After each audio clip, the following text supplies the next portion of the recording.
I've never been more moved than when I realized that Jacob suddenly realized what you and I need to realize, and that is the fulfillment we've been looking for in work, in building skyscrapers, in having wonderful spouses, in having lots of children, in making money. The blessing we've been looking for is actually in the face of God.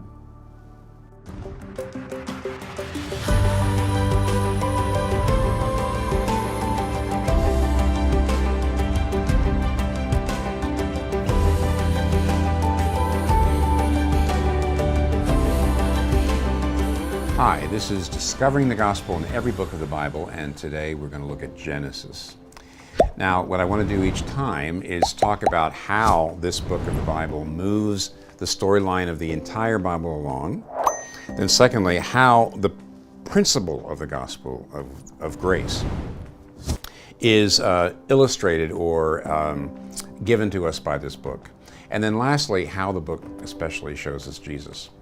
And first of all, how does this move the story along? In some ways, Genesis it's obviously the beginning of the story, and the storyline of the Bible is creation, fall, redemption, and restoration. And so Genesis probably has more chapters of the storyline of the Bible in it than any other book. Because here we have the story of creation in Genesis 1 and 2. We have the story of the fall in Genesis 3, where human beings turn away from God and all that good world falls into corruption, and they are, the human beings are exiled. And for the first 11 chapters of Genesis, basically you see things getting worse and worse. So Genesis 1 to 11 is about creation and fall, and very little about redemption, though you see little spots of places in Genesis 1 to 11 where God is being gracious. He's being gracious to Cain, by putting a mark on him so he's not killed. But basically all you see in these first 11 chapters is sin and the corruption of sin getting worse and worse. So you have the flood, you have the Tower of Babel, and so things are getting worse and worse. But then suddenly there's a turning point in the story of the whole Bible, and also in Genesis 12, where God, in a proactive, systemic way, you might say, comes to one man, Abraham, and says, I'm going to save the world through your family. I'm going to make you a great people. And I want you to, therefore, leave the comfortable place you are, leave your comfort zone, leave your homeland, and go out into the wilderness where you're always going to be wandering and you're always going to be a pilgrim, and you're never really going to have a settled home. But I'm asking you to do that so that I can turn your family into the basis of the people of God, out of which will come the Savior. And so that's the great storyline change right there, the plot. And after that, in the book of Genesis, you'll see both Abraham and then his son Isaac and then his son Jacob, his grandson Jacob, all struggling with this great promise, which in a sense points to the fact that human beings, mere human beings, are never going to be able to completely fulfill this promise, that there's going to need to be a greater Abraham, a greater Isaac, a greater Jacob at some point. But now that's the storyline. And also the other thing about the storyline, the way Genesis contributes to the storyline of the Bible, is when you go to the book of Revelation and you see the new heavens and new earth, it's intriguing that you have the tree of life in it, which in a sense shows that that the new heavens and new earth are going to be Eden renewed. And so the Garden of Eden, developed now into a great, wonderful garden city, is the goal of the whole universe. And unless you understand Genesis, you're actually not going to see where God is taking the world.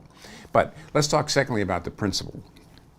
The gospel principle, we've said, is that you're saved by grace, not by your good works.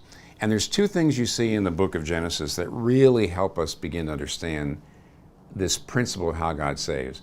The first one is the principle of God's salvation through rejection. So there's a sense in which Abraham saves the world by leaving his comfort zone and wandering as a pilgrim. In other words, it's really through a form of suffering. And then you also see, for example, even Jacob. Jacob ends up being a vessel for God's salvation, but only after he has to run away and, in a sense, go into exile to leave his family and come back. Joseph, at the very end of the book of Genesis, Joseph is put into exile in Egypt and rejected by everyone, but then rises up at the end to be able to save his family. And so this pattern in which God saves through the rejected one, God saves through the person who's been cast out, is going to find, of course, its climax in Jesus himself. The other thing that's fascinating, I think, about the book of Genesis that gets us into the principle of salvation is the fact of blessing. My friend Tremper Longman has written a commentary on Genesis in which he points out that the word blessing is very, very central to the book of Genesis. First of all, we think of the word blessing, and the English word blessing doesn't get across what the Hebrew word blessing does. It means deep fulfillment, deep fulfillment.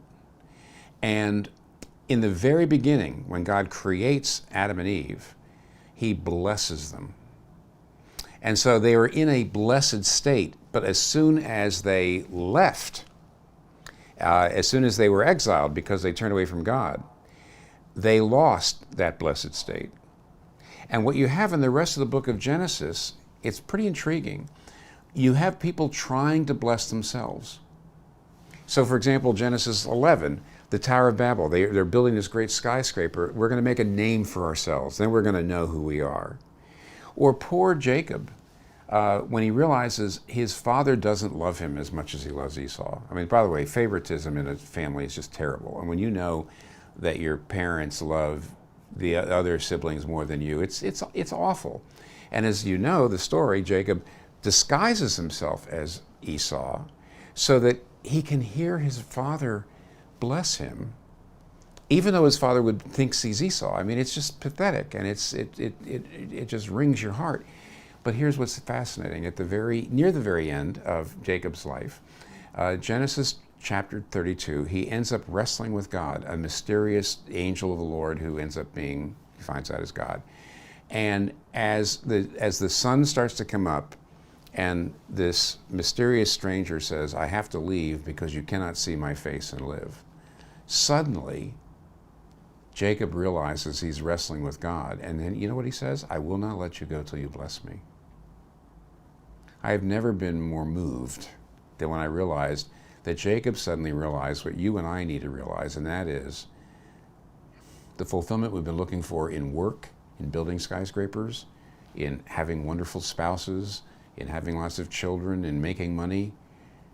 The blessing we've been looking for is actually in the face of God. And all we don't quite know how it worked. It's so moving. In Genesis 32, it says, "And God blessed him there." And so you see, the blessing we need is in Jesus himself. Every part of Genesis points to Jesus. Jesus is the true Abraham, who, in order to save us, went out not knowing whither he went. Jesus is the true Isaac, who was not just offered up, but actually lost his life.